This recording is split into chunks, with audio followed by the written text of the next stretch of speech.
The soul is central to our spiritual well-being. So how do we care for it? How do we keep sight of our souls in the storms of life? There are many different things that we can do to care for our souls, but we're going to explore just three of them today. Firstly, we just need to acknowledge that we have a soul. You are not just a self, you are a soul. In our day, the word soul is rarely used, except perhaps in describing a genre of music. It can be hard to define the soul, but sometimes we have moments when we recognize it, even if we can't define it. We sort of intrinsically know what we mean when we talk about soul food, or of a person with a great soul, or the eyes being the windows of the soul. We talk about soul searching, not self-searching, or about finding our soul mate, not our self-mate. When we use the word soul, we instinctively know that we mean something deeper, more mysterious, and more precious than the self. You are not just a self, you are a soul. As Dallas Willard says, what matters most, what marks your existence, the really deep reason why human life matters so much is because of this tiny, fragile, vulnerable, precious thing about you called your soul. And the first step in caring for your soul is just to acknowledge that you have one. Our soul is the deepest part of us, but in the busyness and the noise of our daily lives, it's easy to ignore. More than that, if our lives are disintegrated, then it can be difficult to connect with our soul.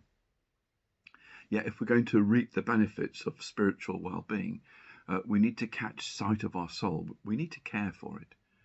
It's your responsibility to care for your soul. No one else can do it for you. So I invite you to pause now, or after you've watched this video, and just acknowledge that you have a soul. You have a soul. The second thing that can help us care for our souls is confession. We spoke about this in day 5 of week 3 when we explored how we can learn to forgive ourselves. But confession also helps to heal the soul. It helps to reintegrate the person. And as we said yesterday, when our lives are disintegrated, then it's easy to lose sight of our soul.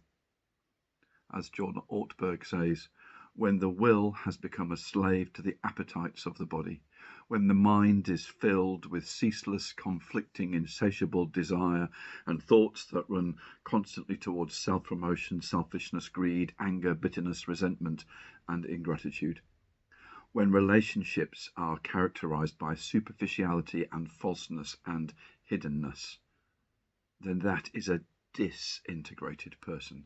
That is a lost soul. There is a real power in confession. Confession can not only help our emotional well-being, it can also heal our souls. Confession is just taking time to be honest about our scars and regrets, to be honest about the brokenness in our lives and the brokenness that we've added to in our world. Acknowledging our brokenness and recognizing our need for healing, being honest with ourselves, being honest with our souls, being honest before God, or a higher power if you prefer.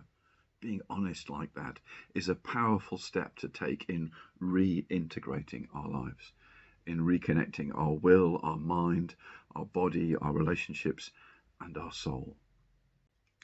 And even if you've already tried the exercise on confession from week 3, now that you have a greater understanding of your soul, you might find it helpful to do again. The third thing that we can do to connect with and care for our souls is to work on eliminating hurry from our lives.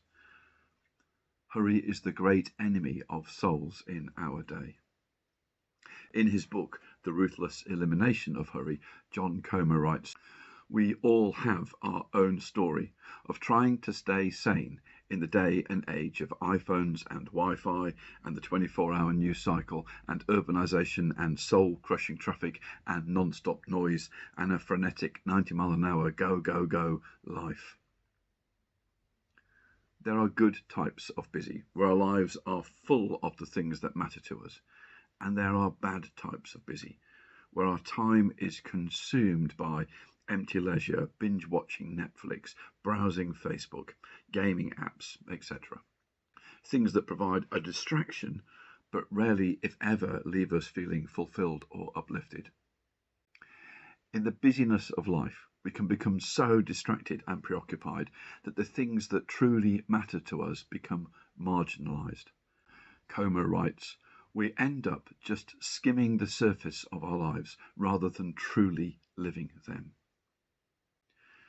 Being busy is not necessarily a bad thing, but being hurried is. When we are hurried, we have too much to do, and we are rarely present in any moment to truly enjoy life. Comer reports that mental health professionals are now talking about another epidemic in the modern world, and they label it hurry sickness. The person who first coined the phrase hurry sickness was a cardiologist, Mayer Friedman. He defined it as a continuous struggle and unremitting attempt to accomplish and achieve more and more things or participate in more and more events in less and less time. And he wrote that in the 1950s. What can we do to avoid hurry and thrive in the pace of life today? It's not as though we can suddenly stop working or stop caring for our children or elderly relatives. How do we arrange our lives so that we can truly live them, deeply live them? Well, Jesus was incredibly busy, but he was never hurried. He was always on the move, but he always made time to stop and show compassion, to listen and to heal, to teach and to correct. He seemed to live life in the moment, noticing all that happened around him, and his life was full of things and people that mattered. Jesus taught that this way of living was available to people now, and he even said that that was why he'd come, so that we might have life and have it abundantly. 7 years ago, I came close to burnout.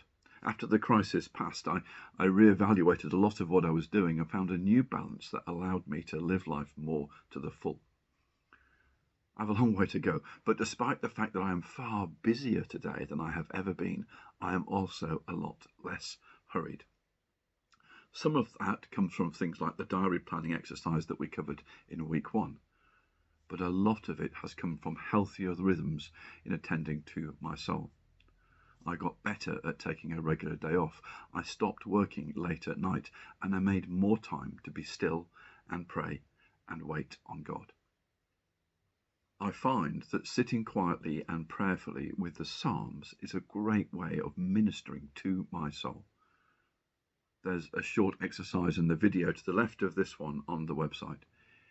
If you wait for the time to be right to do this, it will never happen.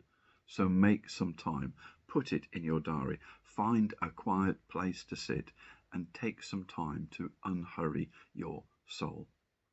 Watch that video and do the exercise, and take a moment to note down how it made you feel.